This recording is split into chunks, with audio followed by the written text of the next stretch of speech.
আসসালামু আলাইকুম আমার প্রিয় ভাই বোনেরা, কেমন আছেন? আশা করি ভালো আছেন, সুস্থ আছেন। আলহামদুলিল্লাহ, আল্লাহ আমাকেও ভালো রাখছে, সুস্থ রাখছে। সবাইকে ভালো রাখুক, সুস্থ রাখুক, সবসময় আল্লাহর কাছে দোয়া করি। আজকের রেসিপি একদম সহজ, এটা রয়েছে কচুর লতির। কচুর লতি সবাই কিন্তু খেতে খুব ভালোবাসে, কিন্তু কিভাবে রান্না করবে সেটা নাই। আমি আজকে নিয়ে নিলাম কচুর লতি ভাপা। কিভাবে রান্না করে সেটা দেখে নিন।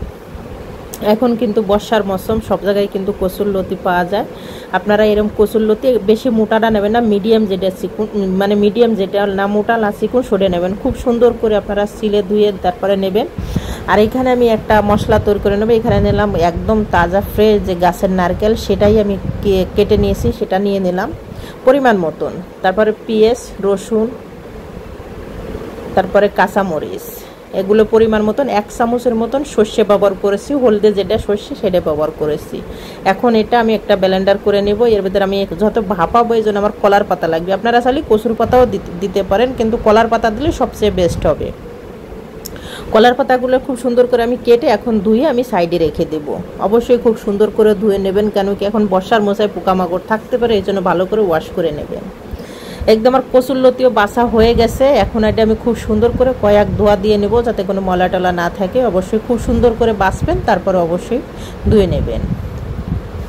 আর আমরা গ্রাম অঞ্চলে কীভাবে কচুর লতি ভাপা করি সেই রেসিপিটাই কিন্তু আজকে আমরা শেয়ার করবো। গ্রামে আমরা কীভাবে রান্না করে থাকি সেটাই কিন্তু শেয়ার করব। তো এখন কচুর লতি আমার হয়ে গেছে, এখানে দিয়ে দিলাম।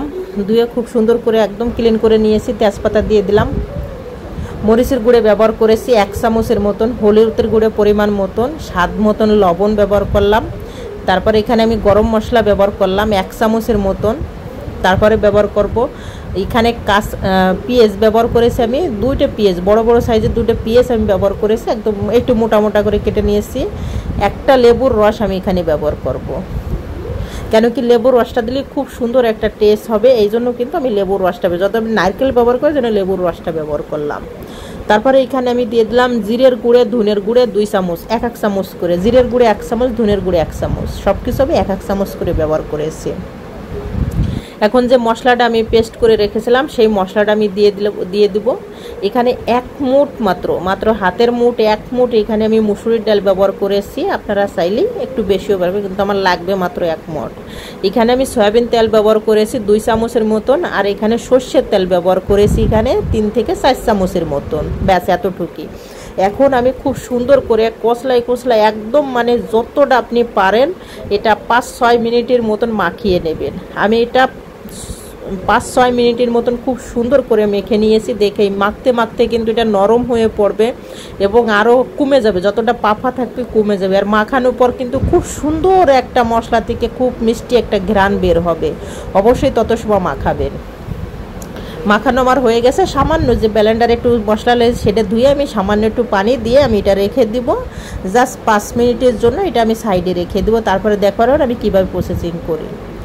দেখতে আপনারা বুঝতে পারছেন কত সুন্দর আমি মাখিয়ে নিয়েছি। দেখেন, এটা 5 থেকে 6 মিনিট মাখিয়ে নেবেন। এখানে কলার পাতাগুলো নিয়েছি, এটা কড়াই আমি গরম করে দিয়েছি চুলাইতে, যত আমি ভাপাবো এই জন্য এক করে আমি কলার পাতাগুলো বিছিয়ে দিব। অবশ্যই নিচের পাটে একটু বেশি কলার পাতা দেবেন, যত উপরে নিচের থেকে পুরা আসবে। কলার পাতায় কিন্তু পুড়লে কিন্তু খুব সুন্দর একটা ঘ্রাণ বের হয় আর খুব সুন্দর লাগে আমার কাছে, এই জন্য কলার পাতাটা দেবেন। এখন খুব সুন্দর করে একটার পর একটা আমি কলার পাতা বিছিয়ে নিবা লাগছে একটু মোটা লেয়ার দিয়ে। এই পথে সেখানে হয়তো 4-5টা পিসও আপনার লাগতে পারে।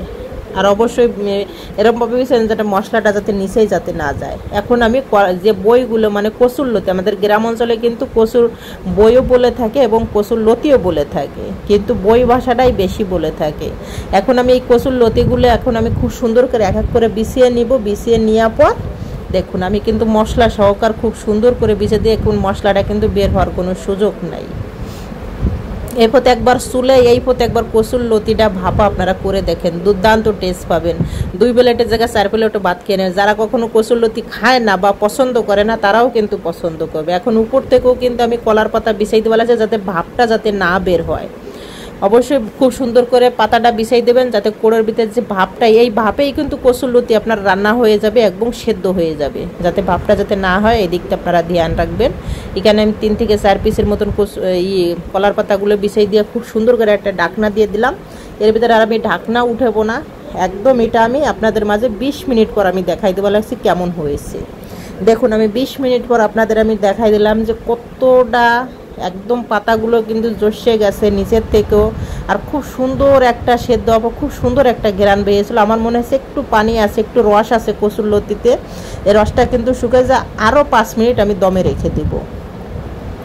আরও 5 মিনিট পর আপনাদের আমি দেখাই দিই যে কেমন হয়েছে, দেখেই বুঝতে পারবেন। দেখেন মোট আমি টোটালি কিন্তু 25 থেকে 30 মিনিট আমি ভাপ দিয়ে নিয়েছি, একদম লো মিডিয়াম চুলের আছে। দেখুন নিচের পাটটা কিন্তু পুড়ে গেছে, দেখেই বুঝার একদম পারফেক্টলিভাবে কুক হয়ে গেছে। আর দেখতেও কি সুন্দর একটা কালার আছে, যত নারকেল দিয়েছি খুব সুন্দরভাবে একদম কুক হয়ে গেছে। দুর্দান্ত একটা রেসিপি। এখন এটা আমি তুলে নেব। আমি নিচেরতে দেখতে লাগছি একটা বইও, একটা লতিও কিন্তু ভাঙে নাই। দেখছেন একটাও কিন্তু কচুর বই বলেন লতি বলেন সরি, একটাও কিন্তু ভাঙে নাই।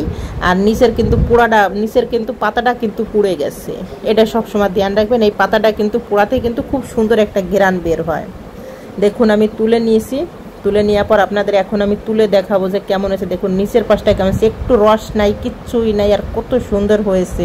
একবার হলে ট্রাই করেন। আমরা গ্রাম অঞ্চলে এই পথে কচুর লতি ভাপা আমরা করে থাকি, আপনাদের এই জন্য আমি রেসিপিটা শেয়ার করলাম। এখন যত কচুর লতি পাওয়া যাওয়া লাগছে ট্রাই করেন, রেসিপিটা খুবই ভালো লাগবে আপনাদের। যারা কখনো কচুর লতি খায় না, এই পথে যদি একবার রান্না করেন তারা অবশ্যই খেতে তারা বাধ্য হবে। এত সুন্দর টেস্ট আর এত লোভনীয় লাগতেছে। একবার মাসে দেখুন কত সুন্দর কুক হয়ে গেছে। জাস্ট 25 থেকে 30 মিনিট আপনি বাপে রাখলেই হয়ে যাবে। তাহলে রেসিপিটা ট্রাই করেন। সবাই ভালো থাকেন, সুস্থ থাকেন, আল্লাহ হাফেজ।